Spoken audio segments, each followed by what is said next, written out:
اس لیے پیارے نبی صلی اللہ علیہ وسلم فرمایا کرتے تھے من صمت نجا، جو خاموش رہا اس نے نجات پائی، خاموش رہا نجات پائی۔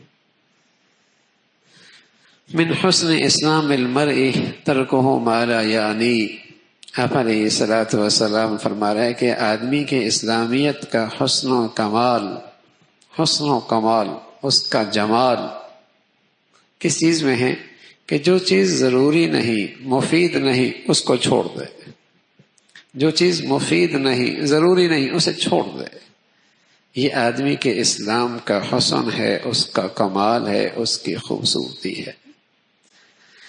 انس فرمانے لگے ایک دن اللہ کے نبی صلی اللہ علیہ وسلم نے ابو ذر سے کہا، ابو ذر میں تجھے دو ایسی خصلتیں بتاتا ہوں جو پشت پر بہت ہلکی پھلکی لیکن میزان میں بہت بھاری،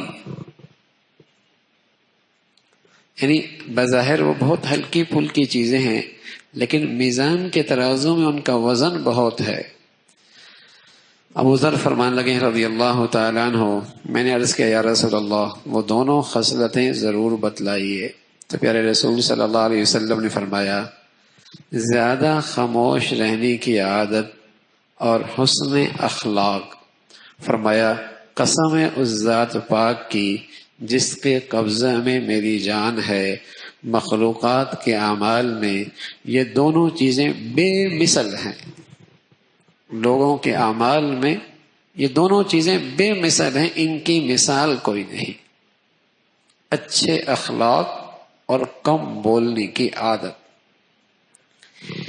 حضرت لقمان حکیم جس کا ذکر اللہ نے قرآن میں فرمایا ہے، نبی نہیں تھے لیکن اللہ نے ان کی بڑی تعریف فرمائی، وَلَقَدْ آتَيْنَا لُقْمَانَ الْحِكْمَةَ، ہم نے انہیں حکمت دی، عقل و دانش، سمجھ بوجھ، رائے میں سلامتی، دین کی فہم میں بلندی۔ غلام تھے سیاہ رنگ کے تھے، ہونٹ موٹے موٹے تھے۔ ایک مرتبہ بیٹھے ہوئے ایک شخص آیا، کہنے لگا لقمان تم وہی نہیں ہو جو ہمارے ساتھ وہ کہیں درس دے رہے تھے، اور بڑا مجمع لگا ہوا تھا، اللہ کے نبی کے حدیث کا درس چل رہا تھا۔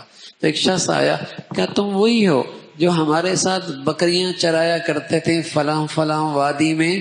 کہا میں وہی ہوں۔ کہا تمہیں یہ مرتبہ کیسے ملا؟ تو انہوں نے فرمایا اس کو مجھے بولنے کی ضرورت نہیں ہوتی جس کی مجھے ضرورت نہیں ہوتی۔ کم بولنے کی برکت ہے اور غیر مفید چیزوں سے اعراض کا نتیجہ ہے کہ اللہ نے مجھے آج کچھ حکمت کی دولت عطا فرما دی۔